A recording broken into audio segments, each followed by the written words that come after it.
વાર્તા ખૂબ જ રોમાંટિક છે અને અંત સુધી સાંભળજો. એક દિવસ વહેલી સવાર હતી અને ઘરમાં માત્ર મનીષા અને તેના સસરા જ હતા. મનીષાએ તે દિવસે સવારે સ્નાન કરવાનું વિચાર્યું અને ગરમ પાણીના ટીપા તેના શરીર પર પડવા લાગ્યા. થોડીવાર પછી અચાનક તે તાજગી અનુભવવા લાગી. પરંતુ થોડીવાર પછી અચાનક બાથરૂમના દરવાજા પર ટકોરાનો અવાજ સંભળાયો. મનીષાને લાગ્યું કે કદાચ કોઈ નાની વસ્તુ પડી હશે, પરંતુ ફરીથી વિચારવા લાગી. દરવાજો કોઈએ ખખડાવ્યો અને તે ફરી વિચારમાં ખોવાઈ ગઈ. આ વખતે અવાજ વધારે સ્પષ્ટ હતો. તેણે તેના સસરાનો અવાજ સાંભળ્યો. મનીષા, દરવાજો ખોલ, મારે તારી સાથે કંઈક અગત્યની વાત કરવી છે. તેના અવાજમાં અસ્વસ્થતા હતી. મનીષાના મનમાં કંઈક અજુગતું લાગ્યું અને તેણે ઝડપથી જવાબ આપ્યો, સસુરજી, હું નાઈ રહી છું, થોડી વાર ઊભા રહો. પણ સસરાનો અવાજ કઠિન થઈ ગયો અને સસરાએ કહ્યું, મનીષા, હું અત્યારે તારી સાથે કંઈક વાત કરવા માંગુ છું. મનીષાના મનમાં કંઈક અલગ જ વિચાર આવવા લાગ્યા અને તેણે લાગ્યું કે કંઈક અજુગતું થવા લાગ્યું છે. તે ગભરાઈ ગઈ, પણ કોઈ રીતે તેણે પાણીનો નળ બંધ કરી દીધો અને બહાર જવા માટે તૈયાર થઈ. બહાર આવતાની સાથે સામેનું દ્રશ્ય જોઈને તે ડરી ગઈ. નમસ્કાર મિત્રો, સ્વાગત છે બીજી એક રોમાંટિક વાર્તામાં. હું આશા રાખું છું કે તમને આ વાર્તા પણ ખૂબ ગમશે. અને મિત્રો, વિડીયોને અંત સુધી જોજો અને ચેનલ પર નવા હોવ ને તો સબસ્ક્રાઈબ પણ કરી નાખજો. તો ચાલો વાર્તાની શરૂઆત કરીએ. મનીષાના તાજેતરમાં લગ્ન થયા હતા અને તે સાસરે આવતાની સાથે જ તેણે નવી જવાબદારીઓ સાથે પરિચય થયો, જેનું તેણે સપનામાં પણ જોયું નહોતું. પરંતુ જ્યારે તેને તેનો અનુભવ થયો ત્યારે તેને સમજાયું કે આ બધું સરળ નથી હોતું. જેના વિશે સપના હતા પરંતુ તેણે તેનો અનુભવ કર્યો ત્યારે તેને સમજાયું કે તેના પતિ કામ માટે ઘણીવાર દૂર રહેતા અને કામના ઘસારાને કારણે તેમને ઘરે આવવાનું ઓછું થઈ ગયું હતું. અને ઘરમાં માત્ર મનીષા અને તેના સસરા મોટે ભાગે રહેતા. મનીષાની સાસુ ખૂબ જ સારી હતી. તે હંમેશા મનીષાનું ધ્યાન રાખતી હતી અને તેની જરૂરિયાતનો અને ઈચ્છાઓનું ધ્યાન રાખતી. પણ મનીષાના સસરા થોડા ગંભીર અને શાંત સ્વભાવના હતા અને તે વધારે વાત નહોતા કરતા.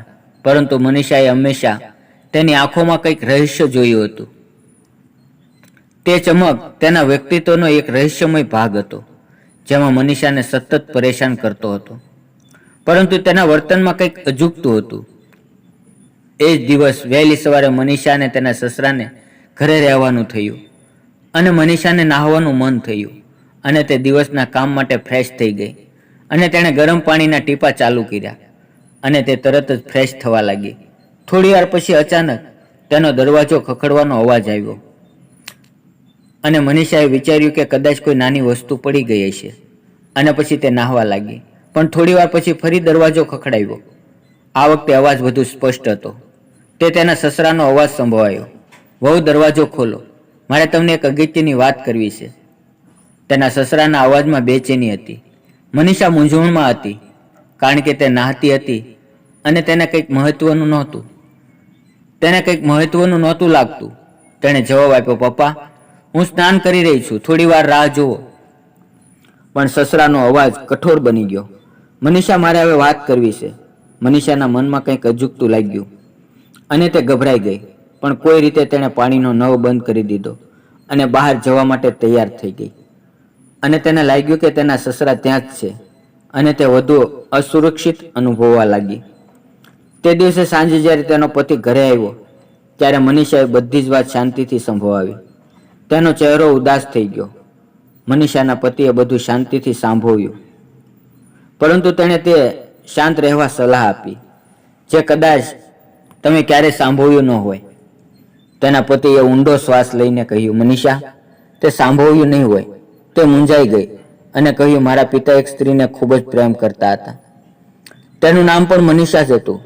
તારું નામ, તારો દેખાવ, બધું જ તેના જેવું હતું. તેથી બાપા તને જોઈને હંમેશા પરેશાન થઈ જાય છે કારણ કે તેમને જૂની યાદો તારી પાસે પાછી આવે છે.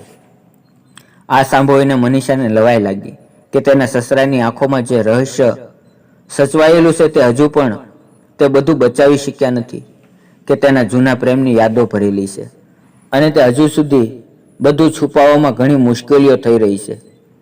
બીજે દિવસે મનીષાએ સવારે તેના સસરા સાથે વાત કરવાનું શરૂ કર્યું અને તેણે તેના રૂમમાં બોલાવ્યા અને ધીમેથી પૂછ્યું, પપ્પા, તમારી પાસે કોઈ રહસ્ય છે કે તમે ક્યારે કોઈની સાથે શેર કર્યું નથી? તેના સસરા પહેલી વાર થોડી વાર ચૂપ રહ્યા અને પછી ઠંડા અવાજે બોલ્યા અને કહ્યું, તારો ચહેરો મને તેની બહુ યાદ અપાવે છે. મારા જીવનમાં પણ મનીષા નામની એક સ્ત્રી હતી જે મારો પહેલો અને સાચો પ્રેમ હતો. સંજોગોના કારણે અમે સાથે ન રહી શક્યા. હું તેને ક્યારે ભૂલી નહીં શકું. આ સાંભળીને મનીષા તેના સસરાની ક્રિયા સમજી ગઈ અને તેણે હવેથી તેનો હાથ પકડી લીધો અને તે બોલી, પપ્પા, હું તમારી પીડા સમજું છું, પણ મારા માટે તમે મારા સસરા છો અને આ સંબંધ રાખવો ખૂબ જ જરૂરી છે. હું તમારા દિલના અવાજને જાણું છું, પણ તમે એક નવો અધ્યાય શરૂ કરો. અને સસરાની આંખોમાં એક નવી શાંતિ જણાવી. તેણે સહજતાથી મનીષા તરફ જોયું અને ધીમા અવાજે કહ્યું. તે દિવસ પછી મનીષા અને તેના સસરાના સંબંધમાં એક અલગ જ ઉષ્મા આવી, જેનાથી તેના સસરાના મનમાં રહેલી બેચેની ઓછી થઈ અને આ રીતે જૂની યાદોએ મનની બેચેની તેની ખુશી કરી દીધી. તેણે એક તરફ પ્રેમની વેદના ભૂલાવી દીધી અને હવે તે મનીષાને તેની વહુ માનવા લાગ્યા. તેમની વચ્ચે એક નવી એવી નિકટતા રચાઈ. મનીષા હવે માત્ર ઘરની વહુ નહોતી રહી, પરંતુ તે પરિવારનો અભિન્ન અંગ બની ગઈ હતી. તે ઘટના પછી મનીષાએ એક અલગ જ સંતોષ મેળવ્યો, કારણ કે તે તેના સસરાના જીવનમાં ઉદાસીનું કારણ જાણતી હતી અને મનીષા તેને ઉદાસીમાંથી બહાર લાવી રહી હતી. પરંતુ મનીષાએ તેના સસરાને નવું જીવન આપ્યું છે અને આ વાર્તાથી આપણને શીખ મળે છે કે મિત્રો, પ્રેમનું સ્વરૂપ બદલાય છે, પરંતુ તેની લાગણી અને તીવ્રતા એ જ રહે છે. પરંતુ તેમાંથી બહાર નીકળવા માટે મનીષાએ તેના સસરાના જૂના પ્રેમને ઓળખી અને તેની લાગણીઓને માન આપ્યું. તેમને એક તક આપી જે તેમના સંબંધમાં આદર અને પ્રેમ વધે છે. મિત્રો, આ વાર્તામાં આટલું.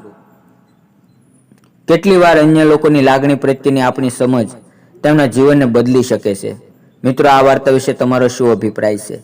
અને મિત્રો, આશા રાખું છું કે તમે વાર્તા પસંદ આવી હશે. અને મિત્રો, ચેનલ પર નવા હોવ તો સબસ્ક્રાઇબ કરી નાખજો અને આવી નવી રોમાંચક વાર્તાઓ માટે ચેનલને સબસ્ક્રાઇબ કરી નાખજો. તો ચાલો મિત્રો, આજની વાર્તામાં આટલું અને ફરી મળીએ કાલે એક નવી વાર્તા સાથે. ત્યાં સુધી આવજો. વિડીયો પૂરો જોવા બદલ આપ સૌ મિત્રોનો ખૂબ ખૂબ ધન્યવાદ. ફરી મળીએ એક નવી વાર્તામાં મિત્રો. ધન્યવાદ. આવજો.